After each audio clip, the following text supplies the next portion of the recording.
परसों यानी 25 अगस्त की शाम को हमारे पास एक 15 साल की बच्ची, उसके पिता के द्वारा रिपोर्ट दी गई कि उसकी बच्ची मिल नहीं रही है। उस सूचना के आधार पर सूरसागर थाना में हमने 137 भारतीय न्याय संहिता के अंदर प्रकरण दर्ज कर लिया। कल दिन में हमारे पास ये सूचना है कि वो बच्ची जो है वो एमजी हॉस्पिटल में एक जगह बैठी हुई थी। उस सूचना के आधार पर हमने बच्ची की दस्तयाबी की। शुरू में तो बच्ची ने कुछ नहीं बताया। कुछ घंटे के बाद जब उसका स्टेटमेंट हमने लिया तो उसने बताया कि उसके साथ 2 व्यक्तियों ने गलत काम किया है। उसका नाम उसे नहीं पता था, पर हमने वहाँ की सीसीटीवी फुटेज देखे और अपनी सूचना के आधार पर 2 संदिग्धों को हमने डिटेन किया है। इसमें ध्यान देने वाली बात यह है कि ये जो 2 व्यक्ति है, ये एमजी हॉस्पिटल में संविदा कर्मी के तौर पर काम कर रहे थे। ये सफाई कर्मचारी थे, ये हॉस्पिटल के परमानेंट स्टाफ नहीं थे। और दूसरी बात, बच्ची जो है वो अपनी मर्जी से अपने माता पिता से नाराज़ होकर घर से निकली थी परसों, और अपनी मर्जी से वो वहाँ पर हॉस्पिटल में बैठी हुई थी। जो प्रथम दृष्टया अभी हमने अनुसंधान किया है, जो सीसीटीवी फुटेजेस देखे हैं, उसमें नज़र आ रहा है कि बच्ची आराम से इन 2 व्यक्तियों के साथ कैंटीन में बैठी है, खा पी रही है और अपनी सहमति से आगे जा रही है। फिलहाल हमने बच्ची का मेडिकल करवा लिया है और 164 के बयान अभी उसके करवा रहे हैं हम मजिस्ट्रेट के द्वारा। और जो 2 आरोपियों को हमने डिटेन करके रखा है 164 बयान के बाद उनको गिरफ्तार कर। आरोपी नाबालिग है कि नाबालिग? आरोपी दोनों बालिग। घटनाक्रम बताएंगे कि बच्ची कब घर से निकली और उसके बाद में वहाँ अस्पताल तक पहुंची, और ये दोनों का सबूत है उससे फिर वापस कब बच्ची दस्तयाब की, ऐसा तो फर्स्ट इन्फॉर्मेशन पुलिस को कितने दिन से मिली? जैसा मैंने बताया है कि हमारे पास सूचना परसों शाम को 25 के शाम को आई कि इनकी बच्ची नहीं मिल रही। इस सूचना के आधार पर हमने उसी वक्त प्रकरण दर्ज कर लिया था 137 बीएनएस, जो कि पुराने आईपीसी में 363 में दर्ज हुआ था। 363 नाबालिग बच्चे होते हो तो 363 पहले वाले आईपीसी में था, अभी नए बीएनएस में 137 धारा में। बच्ची जो घटनाक्रम बता रही है वो परसों रात की बता रही है।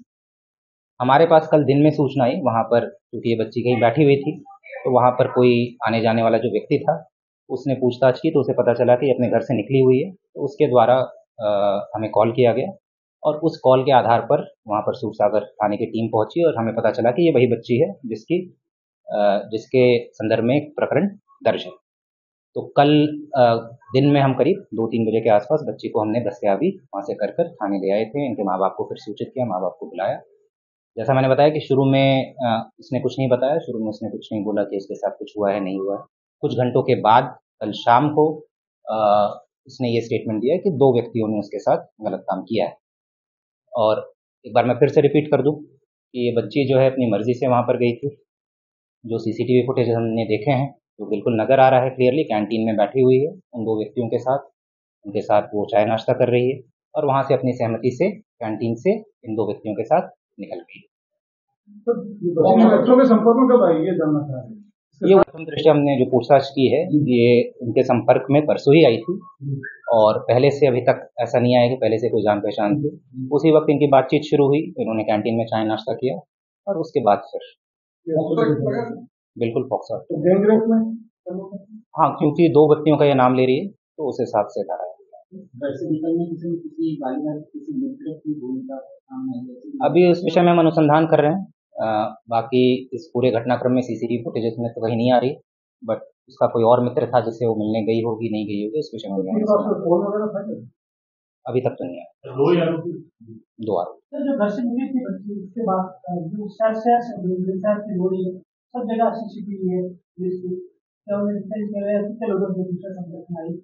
वही मैं कह रहा हूँ कि अभी इस विषय में अनुसंधान चल रहा है। अभी तो प्रथम दृष्टया जो हमने हॉस्पिटल के सीसीटीवी फुटेजेस देखे हैं, ठीक है, उसमें ये कैंटीन में 2 लड़कों के साथ नजर आ रही है। बाकी वो घर से निकली क्या रूट था, उन सब रूट पर सीसीटीवी फुटेज चेक किए जाएंगे।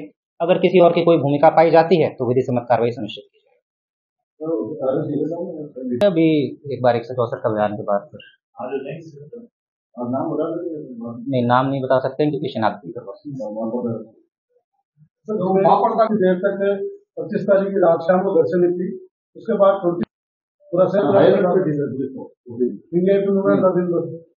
ये परसों शाम को निकली है, ठीक है, परसों रात की घटना है ये।